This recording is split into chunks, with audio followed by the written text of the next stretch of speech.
Hi, good morning, everyone. Welcome to this week's Monday webinar. I hope you all had a great weekend. The weather's been pretty nice the past few weeks.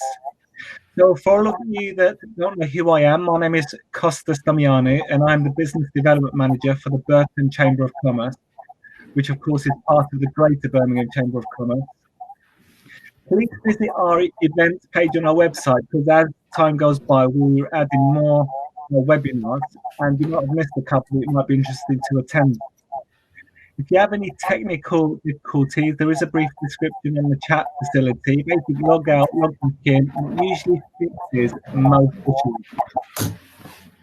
Now, shortly you're going to hear from Pam Wallace, who's a Growth Hub advisor for our staff, and then we'll follow on to Chris Else to talk about dispute resolution and debt recovery. Now, let's see Pam and what she has to say regarding the Growth Hub. Okay, thank you, Kostas. Good morning, everybody. My name is Pam Wallace, as Kostas has just introduced me. I work for the Burton District Chambers, which is part of the Greater Birmingham Chamber Group. I'm a business advisor. So what that means to you as a business is we've got 120 referral partners. We can help you with a load of different subjects. So they've all got funded schemes. The main topic at the minute is all about funding and the financial issues you're having towards your business. We have just launched this morning an emergency grant for the sectors that don't qualify for all the other grant support schemes out there. My contact details will go onto the chat in a second. So please feel free to contact me to speak to me about the scheme after the webinar, or I can tell you about the other schemes and we can help you with that, or any other funding support we can help you with. Okay, thank you. Back to you, Kostas. Thank you. Thank you very much, Pam. Now we're going to move on to Chris Else, who's going to talk about dispute resolution and debt recovery. If there's anything out there that he's not aware of, it doesn't exist. So let's move on to Chris Else. Thanks for that, Kostas. You set me up there a little bit, but I'm a solicitor. I've got a practice from Burton-on-Trent. I've got a law firm, Else Solicitors. We're a commercial law firm, and we cover, amongst other services, debt recovery and dispute resolution. This morning, I'm just going to talk briefly about debt recovery initially and dispute resolution.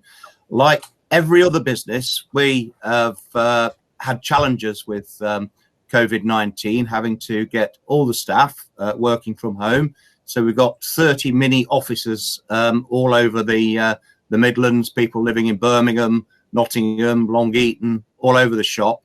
And it's been quite a challenge for my staff, IT department, to get all that working efficiently. And hopefully we're going to learn a lot from having to use systems like Zoom, online webinars, this type of thing.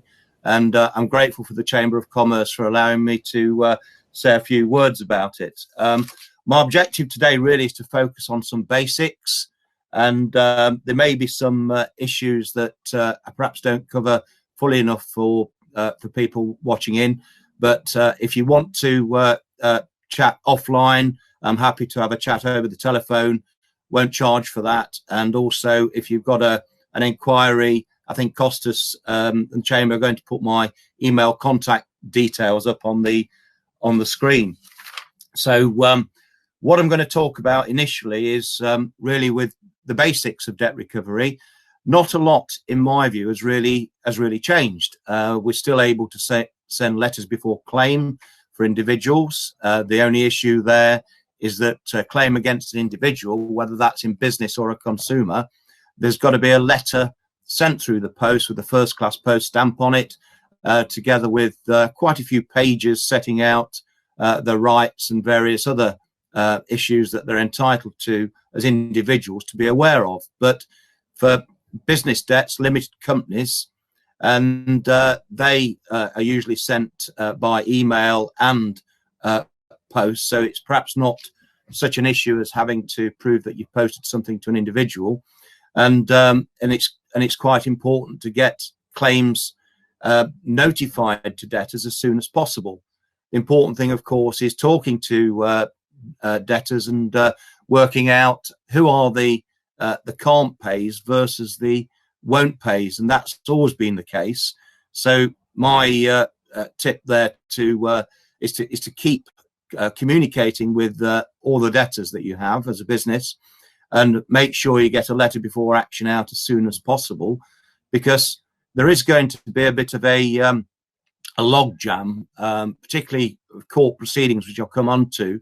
The courts are going to face a bit of a log jam when everything gets back to normal. So it's not as a given that when you send claims in after the lockdown, if you wait, they won't perhaps be dealt with as quickly as if you get them in now. So there's no time like the present is the message. We can issue county court proceedings online. We're doing that for many clients, and in the bulk issuing centre, which remains open. It is probably moving a little bit more slowly than we'd expect, but nevertheless, we're still issuing proceedings, getting judgments for clients. Up until, I think it's tomorrow, it's going to be announced, or later today, there is going to be a little bit of a change with winding up petitions, because a lot of commercial landlords with the COVID 2020 Act were prevented from taking what's called forfeiture proceedings. So they couldn't forfeit until after the end of June. And also with the way that the government have recommended, and quite rightly so, that High Court enforcement officers and bailiffs going face to face to remove goods under the process called CRA, which is the traditional distraint on goods. That has been not suspended, but social distancing rules have to apply. So there's an element of change there, and that won't come in fully until after lockdown. But what it means is that the government as well, and probably quite rightly so, have closed down the insolvency threat on tenants that don't pay, to protect businesses on the high street. And I think we'll be hearing more about that in either today's or tomorrow's briefing from the government. But the point about general debt, commercial debt, with winding up petitions, we have issued, sadly, quite a few recently, and we are getting hearing dates coming back from August. So it is a long period to wait. But as with all such matters, we are regularly speaking to the directors of the debtors, because the objective, of course, is to get paid, not to wind the companies up. And that's what we're hoping that process will achieve. But I think there are going to be some restrictions, as I've said, announced by the government either tonight or tomorrow, and some delegated legislation put in place to cover that. Some good news, I think, for litigants, however, is the option now to have a paper hearing. Both sides have to consent, and it has to be in the small claims court. So that's claims for less than £10,000. That's quite a positive move, I think, because if you're prepared to trust in the courts and in one district judge sitting who will make a decision, then that, I think, is quite a good process, because it will speed things up, hopefully speed things up anyway, and get the judgment or the defence accepted in shorter time than would otherwise happen with a face-to-face hearing. So in dispute resolution terms, if the claim is quite a big claim, we've all got a lot of time now on our hands in terms of not in the office. Perhaps the phone doesn't ring as often as it did before. So there is an opportunity, I think, to sort out long-standing disputes. I know that I've got clients that are looking at issues with perhaps shareholders they no longer want in the business. I've got clients that have issues with events being cancelled from events management companies. We seem to be getting a lot of inquiries from events management companies. Quite naturally, a lot of the events are cancelling. So dispute resolution approach to those matters is quite important, so that there's a proper discussion and a commercial resolution achieved, rather than ending up in litigation, which is, as most people know that have faced it, quite expensive.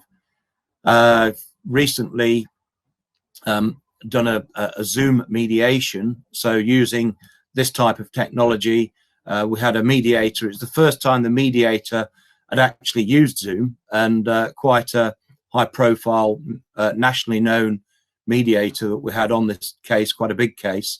And we had at any one time 6 people on the mediation, and it took 10 hours, but excuse me, that matter settled, and it was rather than take 2 years to go to court and probably good 6-figure sums in legal fees, barristers' fees, expert witnesses, we settled it at a 10-hour mediation. So mediation is a good opportunity, excuse me, that's worth exploring during the lockdown, because, as I say, quite a lot of people have got more time on their hands, time to reflect on how best to approach disputes, rather than just going straight to trial or taking it as far as possible, whilst the only people that really benefit are people like me, the lawyers. All good for us, but not necessarily the best approach. As I said before, one of the major changes in my world for commercial landlords has been the changes with forfeiture being suspended, and also the suspension of winding up petitions to collect commercial rents. And I think that underlines the message with debt recovery. In any event, it's always better to have a good discussion with the debtor, the other side, as sometimes we call them, to get matters resolved. And communication is key, and quite an important factor that sometimes, when we're following a process, does get neglected. We, as a firm, do offer video conferencing advice to clients, and we regularly have video conferences with clients on a daily basis, and we are offering that in respect of any litigation matter that you want to run past us, primarily commercial dispute resolution rather than individual cases, and that's something that we specialize in. In terms of advice, the best tip I could probably give really is to start talking to debtors, bring forward the credit control sort of process, and probably send letters before action out earlier than you would ordinarily do so, because you need to be at the top of the list. And if proceedings are issued come release of the lockdown, it's important to know that High Court writs for enforcement, they do last for 12 months. So you need to be first in the queue if you're taking a claim, not the last in the queue, because High Court enforcement officers, properly seen on the TV with the sheriffs collecting the debts, they take matters strictly in line. So there's a queue, and you want to be at the front of the queue if you're going to take legal action. And other methods of enforcement are quite in order. And also, I think the Lord Chancellor's Department has prioritised things like applications for charging orders, which is, if you have a judgment, you can get security on the debtor's freehold property, whether it's a limited company or an individual. You can get security and then ultimately go for an order for sale. But the point is, it can turn out to be quite a good investment, because it will track 8% interest on that asset, and it gets you up the front of the queue if you are a creditor that's able to get a charging order. And the other less often used process for enforcement is third-party debt orders. So if, for example, a bank owes a debtor money, and that fact is known to a judgment creditor, you can get what is known as a third-party debt order, and that's something that is permissible even during lockdown, and doesn't take a face-to-face appointment with the sheriff attending, High Court enforcement attending. So the tips that I've given, I think, are probably very practical. They're fairly obvious. They only are obvious if you come across a situation where you need to take action and think about it. So over to anybody that's got any questions. If there's any specific questions, I think you can actually put them on the notes section, on the chat section, and if you have any, I will answer. Thank you for that, Chris. We now open for some questions. I do have one, actually. I've written one down whilst you were having a discussion, and it's in relation to if letters or proceedings are sent to a business address. Does this mean there is more opportunity for disputes during this lockdown, particularly if proceedings have been issued? Because the proceedings will be sent to the business address, but if they're working at home, how does that work? The problem, of course, I highlighted that because if you're writing to an individual, you have to send it first class post, and you have to send a list of advice and questions to the debtor and full details of the debt. So unless you comply with what are known as pre-action protocols for individuals, then you could suffer an application to challenge the proceedings if issued. And if you don't comply with the pre-action protocol for individuals, the proceedings can automatically be stayed on application by the debtor. So there's lots of ways in which the debtor can trip claimants up. So the best advice is to provide as much information as possible. Make sure that letters before claim on individuals are sent to both the business address and the personal address, that you're fully compliant with the pre-action protocol, and head any challenges off at the pass. With companies, slightly different. We write to the business address, but of course, the logical thing is that many businesses, there's no one there. They've all gone home. So the hope is that the email will find them as well. And if you have a telephone number for the debtor, to make sure that you have a conversation and probably engage in some email correspondence, then if you have issued proceedings, that could be good evidence if they are alleging that they've not received it, particularly if you've attached a copy of what you've sent through the post as well. So it's best to be aware of these issues, and thanks for that question, Costas. No, thank you for the answer. It's much clearer. So basically not to panic initially, because there might have been some oversight somewhere, and you sort of have got some backing if you can evidence that you never received it or whatever it might be. Now we do have a question from Suresh. Hi Suresh, and the question is, what happens when the business address is inaccessible when we send statements as part of the court procedure, when we send one signed for? All right, so if someone sends a signed for document to your business address but there's no one there, what happens in that instance? Well, the court, Suresh, good morning. The court rules do provide that if documents are sent by first class post, they're deemed to be served. So it really would be on the debtor to prove otherwise, that they had not arrived. So the court documentation had not arrived. Normally we do ask the court to serve the documentation, so the court deal with that side of things. However, if you've got the email address of the debtor and you've got a copy of the court proceedings that are going to be sent or have been sent by ordinary first class post, as I said earlier, it's probably a good idea to email them to the debtor, and then to follow up with a telephone call, because ultimately, if you have a judgment, then there's a certain amount of waiting game before High Court enforcement are instructed, because of the government's request that they don't carry out face-to-face visits for enforcement, and a lot of their work is done on the telephone. So the best advice really is to make sure you follow up by email and telephone, and if you've got their mobile number, I think you can actually send documents by other means as well, can't you? By WhatsApp and this type of thing. It's just about communication and making sure that you've got as many lines as possible with the debtor. Great, thank you for that, Chris. Have we got any other questions? See, Tim Lloyd is typing something up now.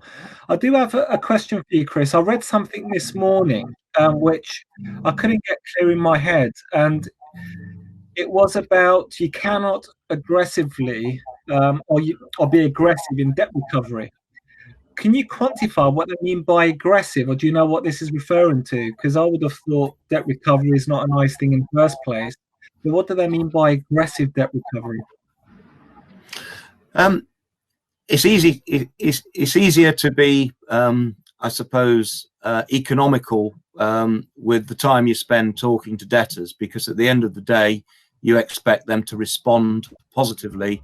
And when you think about the impact on a business for a debtor not paying something which the business is entitled to receive payment for, it's wrong in a way. And there are too many businesses that take advantage and thrive on using other businesses' cash flow, and the money in their hands when it should be in your hands is it's wrong. So it does encourage probably a more aggressive approach to debt recovery. Things like sending threats to liquidate are a good tool to use if you're a litigator, which is probably something that people listening may or may not be aware of. It's simply Section 123 brackets 1E Insolvency Act 1986 prescribes that a corporate debtor is insolvent if they're unable to pay debts as they fall due.